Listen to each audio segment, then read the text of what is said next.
learning journals. So the reflection and the process of keeping a learning journal is a huge time investment for the learner and the instructor. Of course, this instructor piece really depends on that assessment and how much time they're going to spend reading the writing of the learner. It's also important to recognize that the amount of time taken to invest in this learning takes away from other learning experiences and possibly other knowledge that may have gained during that same time expenditure. Despite these pieces of warning, recall that the learning gained through the learning journal and implementing the reflective practice have greater returns on investment than passive learning that occurs within the classroom. And this is a good point to propose that maybe we're simply trying to push too much information into our students in a very small time frame. And is it possible that we expect too much of them? Maybe it's just time for us to step back and reevaluate what kind of knowledge is truly essential and then rededicate that within our educational pursuits within school curriculum and trying to look at a new end. So learner center. By using learning journals, the instruction is student-centered and not teacher-centered. The student takes control. They have the ownership. This ownership allows them to investigate the pieces that mean the most to them. They are encouraged to embed the new knowledge into existing schemas. Connections that would not have been made through teacher-centered approaches are more readily made through this freedom of learning through this reflective process. Learning becomes individualized, personalized, vibrant, remembered, and even applied.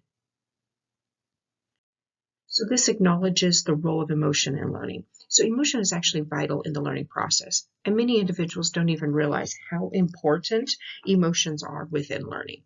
But it is there, and it's important to acknowledge them. It's interesting to note that feelings can be positive or negative toward learning. So think on a moment on that one student or someone you know who walks into a learning situation with a preconceived opinion that they can't learn it, or they're not good at a particular topic. How does that affect the learning experience? This is where these learning journals can really aid the student in not only recognizing these emotions, but also managing them. By checking in with their emotions, the learning process becomes more successful. So increases metacognition. What is metacognition? It is simply the awareness of one's thinking processes. Through the use of learning journals, individuals can better understand their thought process. This in turn aids in the understanding of the best methods for learning to occur. Forces reflection. Writing and recording the learning experience will slow down the learning process. This also means that the learner is forced to slow down. More time for reflection and contemplation is permitted and even encouraged. There may even be an opportunity for silence. Enhances learning through the writing process. Learning is made more available through writing. Learners are encouraged to restructure information in a way that is of more value and personal to them. Have you ever sat in a lecture and simply felt that the information was not being presented in a logical manner?